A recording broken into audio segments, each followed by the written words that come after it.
Gold, trusted gold buyers. మీరు తాకట్టు పెట్టిన బంగారాన్ని విడిపించి ఈ రోజు ఉన్న మార్కెట్ ధరకు కొనబడను.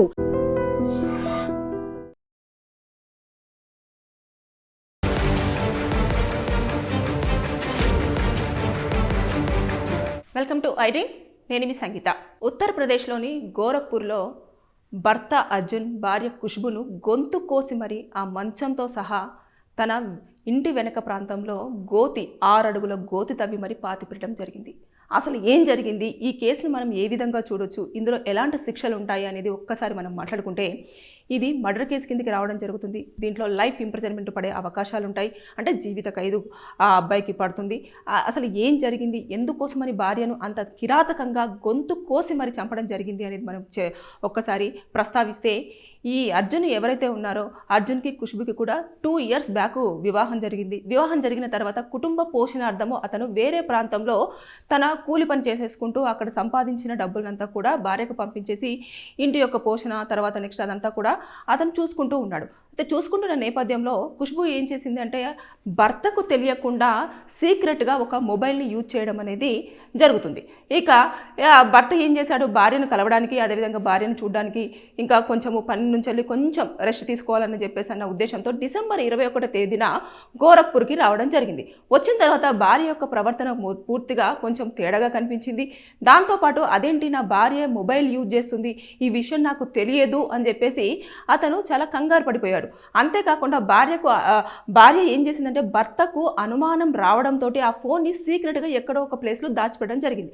ఇక దాచిపెట్టిన తర్వాత అతను ఏం చేశాడు, అర్జున్ ఖుష్బుని అడిగాడు, అదేంటి నువ్వు మొబైల్ యూజ్ చేస్తున్నావా, నాకు చెప్పలేదేంటి, మొబైల్ ఉన్న విషయం నాకు ఎందుకు చెప్పలేదని చెప్పేసి ఆ రోజు నైట్ వారిద్దరి మధ్యలో కూడా ఘర్షణ వాతావరణం నెలకొంది.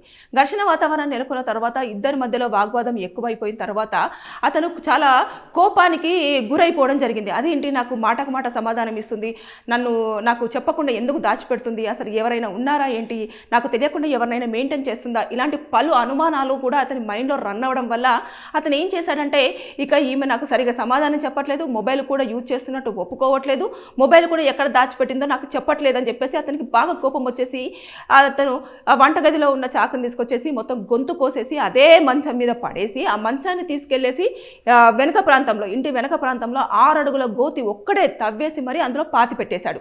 ఇక ఎవరికి తెలియకూడదు, నా మీద ఎవరికి డౌట్ రావద్దు అని చెప్పేసి అతను చాలా కామ్గానే ఉన్నాడు. కానీ కుటుంబ సభ్యులు ఊరుకోరు కదా. కుటుంబ సభ్యులు అరే నా కూతురు దగ్గర నుంచి వెళ్ళి ఎలాంటి ఇన్ఫర్మేషన్ లేదు, అసలు ఏం జరుగుతుందో తెలియదు అని చెప్పేసి అనిన తర్వాత అల్లుడు వచ్చారు. మరి అల్లుడు వచ్చిన తర్వాతనైనా కనీసం మరి నా కూతురు ఇద్దరు కలిసి ఇంటికి రావాలి కదా అని చెప్పేసి, అయితే ఆ టైంలో ఈ డౌట్ వచ్చిన తర్వాత కుటుంబ సభ్యులు అదేంటి భర్త వచ్చిన తర్వాత భార్య ఎక్కడికి వెళ్ళింది, మన కూతురు ఎక్కడికి వెళ్ళింది అంటే, ఏమో నాకు తెలియదు, నేను వచ్చిన దగ్గర నుంచి లేదు అని అంటే, పక్కన ఎవరైతే ఇంటి పక్కన ఉన్న వాళ్ళు లేదు, అతను వచ్చినప్పుడు ఆ అమ్మాయి కూడా ఉంది, నైట్ వరకు కూడా ఉంది, నైట్ పెద్ద పెద్ద అరుపులు కేకలు కూడా వినిపించాయి అని చెప్పేసి పక్కనింటి వాళ్ళు ఆ కుటుంబ సభ్యులకు చెప్పడం జరిగింది. పోలీసులకు ఇన్ఫర్మేషన్ ఇవ్వడంతో ఇమీడియట్గా వాళ్ళు రావడము, ఇతన్ని వారి యొక్క స్టైల్లో ఇన్వెస్టిగేషన్ చేయడము, అంత చేసిన తర్వాత అప్పుడు ఇంటి వెనుక ప్రాంతంలో మట్టి ఏదైతే ఉంటుందో అది, ఇప్పుడు నేల అనేది ఎలా ఉంటుంది, కొంచెం కంటిన్యూస్గా అక్కడ ఉందంటే చాలా గట్టిగా ఉంటుంది. ఎప్పుడైనా మనం తవ్వినప్పుడు ఏమవుతుంది, మెత్తగా అక్కడ ఏదో తవ్వినట్టుగా కనిపిస్తూ ఉంటుంది కదా. అక్కడికి వెళ్ళి చూడగానే అక్కడ మొత్తము డెడ్ బాడీ అంతా కూడా మంచంతో సహా బయటపడిన తర్వాత అతను ఏం ఒప్పుకున్నాడంటే, నాకు తెలియకుండా సీక్రెట్గా మొబైల్ యూజ్ చేస్తుంది, నేను అడిగినా కూడా చెప్పలేదు, ఆ నేపథ్యంలో నాకు కోపం రావడం జరిగింది, ఆ మొబైల్ కూడా ఎక్కడ దాచిపెట్టిందో కూడా నాకు చెప్పలేదు, ఎందుకని చెప్పలేదు, ఏదో దాచిపెట్టేస్తుంది, ఏదో సీక్రెట్గా మెయింటైన్ చేస్తుంది, ఏదో రిలేషన్షిప్ ఉంది అని చెప్పేసి అనుమానంతో నేను చంపేయడం జరిగింది అని చెప్పేసి అతను పోలీసుల ముందు ఒప్పుకోవడం జరిగింది. ఒప్పుకున్నాడు. అంతేకాకుండా మనకు అక్కడ క్లియర్గా కనిపిస్తూ ఉంది, మర్డర్ చేశాడు కాబట్టి లైఫ్ ఇంప్రిజన్మెంట్ అయితే కంపల్సరీగా పడే అవకాశం ఉంటుంది. ఒప్పుకున్నాడు కాబట్టి ఇమీడియట్గా అతన్ని ఎవరైతే ఉన్నారో అర్జున్ని తీసుకెళ్లి అరెస్ట్ చేసేసి కోర్టులో ప్రొడ్యూస్ చేస్తారు. ప్రొడ్యూస్ చేసిన దాకా ఫస్ట్ రిమాండ్కి పంపిస్తారు. రిమాండ్కి పంపించిన తర్వాత పూర్తి సమాచారం అంతా కూడా వారు షార్ట్ షీట్ ప్రిపేర్ చేస్తారు. ఒక 60 to 90 డేస్లో ప్రిపేర్ చేసిన తర్వాత దాన్ని తీసుకెళ్లి కోర్టులో ప్రొడ్యూస్ చేసి అంత ఎవిడెన్సెస్ అన్ని కరెక్ట్గా ఉండి అంత అతనే చంపాడు అని చెప్పేసి కనుక నిర్ధారణ అయితే అతనికి జైలు శిక్ష పడే అవకాశం ఉంటుంది. అయితే ఇలాంటి సంఘటనలు ఎందుకు చోటు చేసుకుంటున్నాయి అని అంటే, భార్యాభర్తల ఇద్దరి మధ్యలో కూడా సరైన సఖ్యత లేకపోవడము, ఒకరిపైన ఒకరికి నమ్మకం లేకపోవడమే ప్రధానంగా కారణమని మనం చెప్పుకోవచ్చు. ఎందుకంటే కోర్టులో చాలా వరకు చూస్తుంటే ఇలాంటి కారణాల వల్లనే, అంటే భార్య ఎవరితోటో సంబంధం పెట్టుకోవడం, భర్త ఎవరితోటో సంబంధం పెట్టుకోవడం, భార్య ఎవరితోనో మాట్లాడుతుందని చెప్పేసి భర్తకు అనుమానం, భర్త ఎవరితోనో మాట్లాడుతున్నారని చెప్పేసి భార్యకు అనుమానం, ఇలాంటి కారణాల వల్లనే ఎక్కువగా హత్యలు, అదేవిధంగా ఆత్మహత్యలు, అంతేకాకుండా అనుమానంతో విడాకులు, ఇవన్నీ కూడా ఎక్కువ స్థాయిలో కోర్టులలో ఫైల్ అవుతున్న కేసులు అన్నట్టు. ఇవి మనం ఓవరాల్గా చూసుకుంటే ఇలాంటివన్నీ ఎక్కువగా వస్తున్నాయి కాబట్టి ఇలాంటిది జరగకుండా ముందుగా ఉండాలి అంటే ఇప్పుడు భర్త ఎక్కడో ప్రాంతంలో కష్టపడి పెళ్లి చేసుకున్నాను, నా భార్యని సరిగ్గా చూసుకోవాలి, పిల్లలు పుడితే వారిని కూడా సక్రమ మార్గంలో పెట్టాలి, వారికి ఎలాంటి కష్టం లేకుండా చూసుకోవాలి అన్న నేపథ్యంలో భర్త వెళ్ళి ఎక్కడో పని చేస్తుంటే భార్య ఇక్కడ భర్తకు తెలియకుండా కొన్ని యాక్టివిటీస్ చేస్తున్నప్పుడు ఎవరికైనా కోపం వస్తుంది. కాబట్టి నిజాయితీగా ఉండి భర్త ఇంత కష్టపడుతున్నాడు, ఇంత కష్టపడి మరి కుటుంబం పోషణ కోసమే కదా అక్కడ నాకు దూరంగా బ్రతుకుతున్నాడు, కుటుంబ సభ్యులకు దూరంగా ఉంటున్నాడు అని చెప్పేసి అనుకుని భార్యలు కనుక బాగున్నా, భర్తలు కనుక బాగున్నా కూడా ఇలాంటి సంఘటనలు అయితే చోటు చేసుకోవు. ఒకవేళ అలా జరిగినప్పుడు దూరంగా ఉంటున్నారు, నాకు ఖచ్చితంగా పెళ్ళైన తర్వాత నాకు ఫ్యామిలీ లవ్ చాలా ఇంపార్టెంట్, భర్త నా పక్కనే ఉండాలి, నాకు ఇలా ఉంటేనే నచ్చుతుంది అని చెప్పేసి అనుకున్నప్పుడు కూర్చోబెట్టేసి మాట్లాడాలి. నేను అసలు పెళ్ళై 2 years అవుతుంది, 2 years అవుతుంది కాబట్టి నేను భర్తకు దూరంగా ఉండలేకపోతున్నాను, నాకు ఇతని దగ్గర నుంచి విడాకులు కావాలి, నాకు ఫ్యామిలీ లైఫ్ అనేది చాలా ఇంపార్టెంట్ అని చెప్పేసి కనుక కుటుంబ సభ్యులకు చెప్పేసి ఇరువర్గ పెద్దలు కూడా కూర్చొని ఈ యొక్క విషయాన్ని వాళ్ళు మొత్తం డిస్కషన్ చేసుకున్న తర్వాత విడాకులా, లేదు అంటే ఆ వ్యక్తి ఇక్కడికి వచ్చేసి వేరే ప్లేస్లో జాబ్ చేయడమా, లేదంటే భార్యనే అక్కడికి తీసుకెళ్లేసి అతని దగ్గర పెట్టుకోవడమా, ఇలాంటివన్నీ కూడా వెసులుబాట్లు ఉంటాయి. కానీ అవన్నీ కూడా మాట్లాడుకోకుండా ఏం చేస్తున్నారు, ఈ మధ్యకాలంలో ఎవరో ఒకరు నచ్చుతున్నారు, వారితో పాటు ఇల్లీగల్ ఎఫైర్ పెట్టేసుకుంటున్నారు, భర్తను చూడంగానే వాళ్ళకు కోపాలు వచ్చేస్తున్నాయి, అతను రాగానే అతను అయిష్టతతో బిహేవ్ చేయడము, ఇక్కడ ఉన్న వ్యక్తి ఎందుకు నీకు ఆ భర్త, నేను ఉన్నాను కదా అతను చంపేద్దామని చెప్పేసి అనగానే చంపేయడము, లేదంటే భార్యను చంపేయడము, ఇలా ఒకరినొకరు చంపుకోవడం, ఒకరు అనుమానాలతోటి జీవితకాలం అంతా గడిపేస్తున్నారు. అలా కాకుండా కొంచెం సామరస్యంగా కూర్చొని మాట్లాడుకుంటే ఇలాంటి సంఘటనలు అయితే చోటు చేసుకునే అవకాశం అయితే ఉండదు. ఇవి మనం రోజు వార్తలలో వింటూనే ఉన్నాము, చూస్తూనే ఉన్నాము. ఎందుకని జరుగుతున్నాయి అని భర్తలు భార్యలను అర్థం చేసుకోకపోవడము, అదేవిధంగా భార్యలు భర్తలను అర్థం చేసుకోకపోవడము ఇక్కడ ప్రధాన కారణం అని చెప్పేసి మాత్రం మనకు చాలా స్పష్టంగా క్లియర్గా తెలుస్తూ ఉంటుంది కూడా. ఇప్పుడు పెళ్లి చేసుకుంటారు, పెళ్లి చేసుకున్న తర్వాత అసలు భర్తకి ఏమి ఇష్టం అనేది భార్యకు తెలియదు, భార్యకి ఏమి ఇష్టం అనేది భర్తకు తెలియదు. ఎవరో ఒక థర్డ్ పర్సన్ వచ్చేసి అరే నీకు ఇది ఇష్టమా, నీకోసం నేను ఇది తీసుకొచ్చాను, లేదంటే నీకోసం ఇది పెడుతున్నాను అని చెప్పేసి అనగానే అబ్బా నా కోసం పట్టించుకుంటున్నారు అని చెప్పేసి మనల్ని నమ్ముకొని మన జీవితంలోకి వచ్చిన పర్సన్స్ని మొత్తం పూర్తి స్థాయిలో ఇంటూ చేసేస్తున్నారు. అంటే ఇంకా జీవితంలో వాళ్ళని పూర్తిగా లేకుండా చేయడమన్నా, లేదు అంటే వారిని హింసించడమన్నా, లేదంటే వారికి కనిపించకుండా వీరితో పారిపోవడం అన్నా. పిల్లలు ఉంటేనైతే మరీ ఘోరం, పిల్లల్ని కూడా చంపేసి వెళ్ళిపోతున్న తల్లులను కూడా మనం చూస్తూ ఉన్నాం.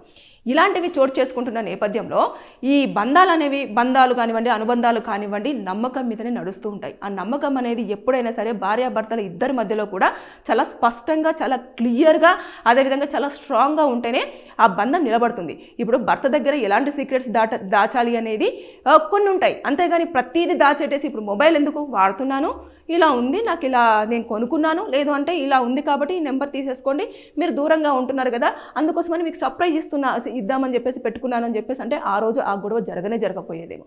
కానీ అలా కాకుండా ఇలా చేయడం వల్ల ఏమైంది, అనవసరంగా ఆమె గొంతు కోసి మరీ భర్త చంపి పాతి పెట్టే అంత స్థాయికి తెచ్చుకుంది ఖుష్బు. కాబట్టి ఇలాంటి సంఘటనలు రోజు కనిపిస్తూనే ఉన్నాయి. కాబట్టి నేను చెప్పేది ఏంటంటే దయచేసి నచ్చితేనే కలిసి జీవించండి ఇద్దరు, నచ్చకపోతే పెద్దల సమక్షంలో కూర్చొని దాన్ని పరిష్కరించుకొని ఎవరి జీవితాలు వాళ్ళు గడపడానికి కొంచెం ప్రయత్నం చెయ్యండి తప్పించి ఒకరి కోసం ఒకరిని చంపే ప్రయత్నాలు అయితే చేసి మీరు ఏదైతే దోషులుగా జైళ్ళల్లో ఆ శిక్షను అనుభవించడానికి మాత్రం ఇంట్రెస్ట్ చూపించకండి. అనవసరంగా జైలుకు వెళ్ళిన తర్వాత అక్కడ పరిస్థితులు చాలా క్రిటికల్గా ఉంటాయి. ఎవరికి తెలియదు జైలే కదా ఏముంది, కరెక్ట్ టైంకి ఫుడ్ ఉంటుంది, పనులు చేసేసుకొని హ్యాపీగా ఉండొచ్చు అని చెప్పేసి అంటే అలా కాదు. ఆ జీవితం గడుపుతున్న వారికి మాత్రమే తెలుస్తుంది అక్కడ ఎంత సివియర్ కండిషన్స్ ఉంటాయి అనేది. కాబట్టి నేను చెప్పేది ఏంటంటే ప్రతి ఒక్క రిలేషన్షిప్లో కూడా నమ్మకంతో పాటు ప్రతి ఒక్కరు ఒకరినొకరు అర్థం చేసుకునే తత్వం ఉంటేనే బంధాలు ఏవైనా నిలబడతాయి. సో బీ కేర్ఫుల్గా ఉండండి. భార్యాభర్తల మధ్యలో మాత్రం ఇలాంటి చిన్న గొడవలు వచ్చినా సరే కూర్చొని పరిష్కరించుకునే ప్రయత్నం అయితే చేయండి. ఒకవేళ మీ చేయి దాటిపోతుంది అనుకున్నప్పుడు మీ కుటుంబ సభ్యుల్ని ఇన్వాల్వ్ చేస్తే ఆ సమస్య అనేది అక్కడికి పరిష్కారం అయ్యే ఛాన్సెస్ ఉంటాయి. Be careful. Thank you. And for more videos, Please subscribe to iDream. Please subscribe to iDream. Please subscribe iDream. And please subscribe to iDream. For more videos, subscribe to iDream. please like, share and subscribe to the channel. Congratulations, iDream. subscribe to iDream. Subscribe to iDream. So subscribe to iDream Media.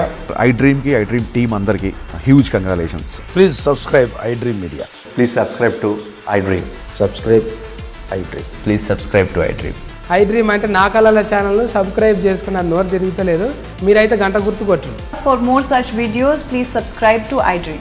Subscribe to iDream. Please subscribe to iDream. Please subscribe iDream Media. Please do subscribe to iDream. Please subscribe to iDream Media. For best entertainment and information, please subscribe iDream. And don't forget to subscribe to iDream.